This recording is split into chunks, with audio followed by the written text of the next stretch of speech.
ఇంకోటి white paper అన్నాడు, ఇంకోటి టాపిక్ డైవర్ట్ చేసేది, ఇంకోటి ఇసుకే అన్నాడు. సరే, ఇసుకకి సంబంధించి కేంద్ర ప్రభుత్వ సంస్థ ఆధ్వర్యంలో టెండర్లకు పోయాం. రాష్ట్ర ప్రభుత్వం పిలిచారా టెండర్లు? ట్రాన్స్పరెన్సీ హైయెస్ట్ ఆర్డర్లో పెట్టడం కోసం కేంద్ర ప్రభుత్వ సంస్థ ఆధ్వర్యంలో టెండర్లకు పోయాం. ఆ టెండర్లలో వీళ్ళందరూ పార్టిసిపేట్ చేసి ఉండొచ్చు.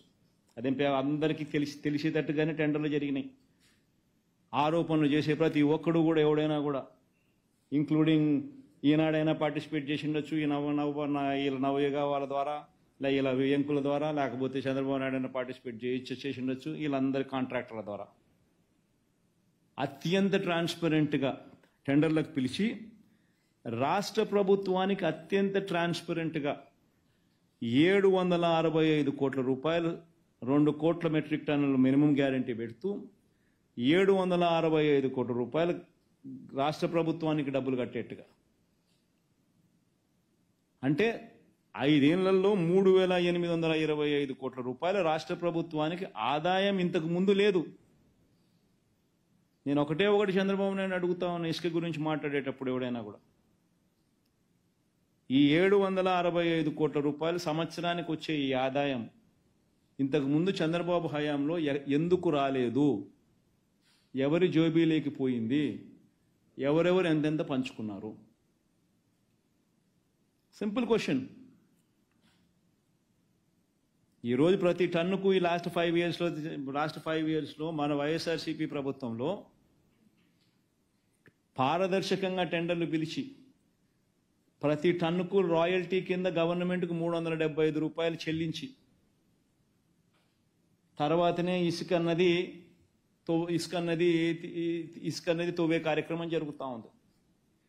ఈ తవ్విన ఇసుక కూడా ఏ రేటుకి అమ్మాలి అని కూడా, ప్రతి నియోజకవర్గంలో ఏ రేటుకి అమ్మాలి, దానికి రీజనబుల్ ట్రాన్స్పోర్ట్ కాస్ట్ వేసి ప్రతి ఆదివారము పేపర్లలో పబ్లిష్ చేసి, ఇంతకన్నా ఎక్కువ రేటు ఎవరైనా కూడా అమ్ముతే ఈ నెంబర్కు ఫోన్ చేయండి, ఈ నెంబర్కు ఫోన్ చేస్తే యాక్షన్ తీసుకుంటాము, తప్పు చేస్తే 2 ఏళ్ల జైలు శిక్ష, 2 లక్షల రూపాయల జరిమానా అని కూడా ప్రతి వారం పేపర్లో ప్రతి ఆదివారం పేపర్లో పబ్లిసైజ్ చేస్తాను.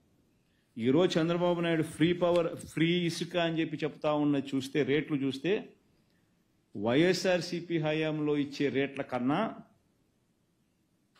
ఈరోజు ఎక్కువ రేటుకు అమ్ముతా ఉండరు.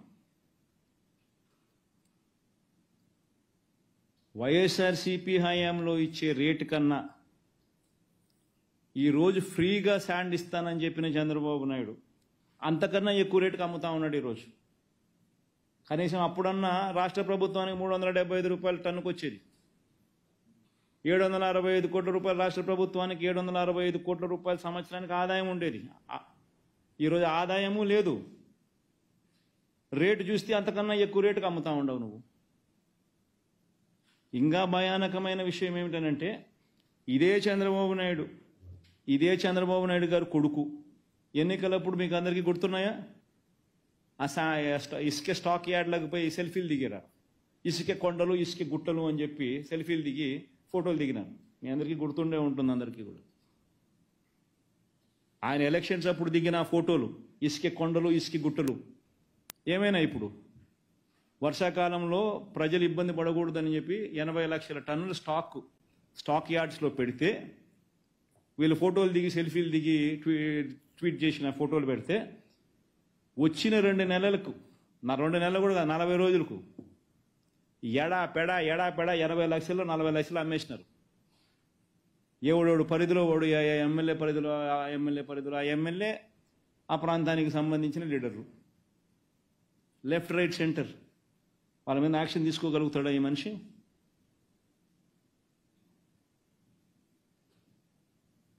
టన్నుకు 765 టన్నుకు 375 రూపాయలు, 765 కోట్ల రూపాయలు సంవత్సరానికి రాష్ట్ర ప్రభుత్వానికి, రాష్ట్ర ఖజానాకు ఆదాయం వచ్చింది. ఈరోజు ₹1 రాష్ట్ర ఖజానాకు ఆదాయం రాకపోగా ఇసుక లేదు, ఎడాపెడా దోచడము, రేట్లు చూస్తే వైఎస్ఆర్సీపీనే మేలు అని చెప్పి ఈరోజు ప్రజలు అనుకుంటా ఉన్నారు. వైఎస్ఆర్సీపీ టైంలోనే రేట్లు తక్కువగా ఉన్నాయి, ఈయనేమో ఉచిత ఇసుక అని చెప్పి ఈయన చెప్పినాడు. నేనేమో ఇల్లు కట్టుకోవడం ఆపేసిన 2 రోజులు, ఆయన ఉచితంగా ఇస్తాడు కదా ఇసుక, అంత నాకు డబ్బు మిగులుతుందేమో అని చెప్పి తీరా ఆయన ప్రభుత్వం వచ్చిన తర్వాత నేను ఇసుక కోసం పోయేసరికి రేటు చూస్తే అప్పుడు వైసీపీ టైంలోనే రేట్లు తక్కువ ఉన్నాయి, ఇప్పుడు ఎక్కువ రేట్లు ఎక్కువ ఉన్నాయని చెప్పి ప్రజలు అంటారు. వాస్తవం కాదా నేను చెప్పేది?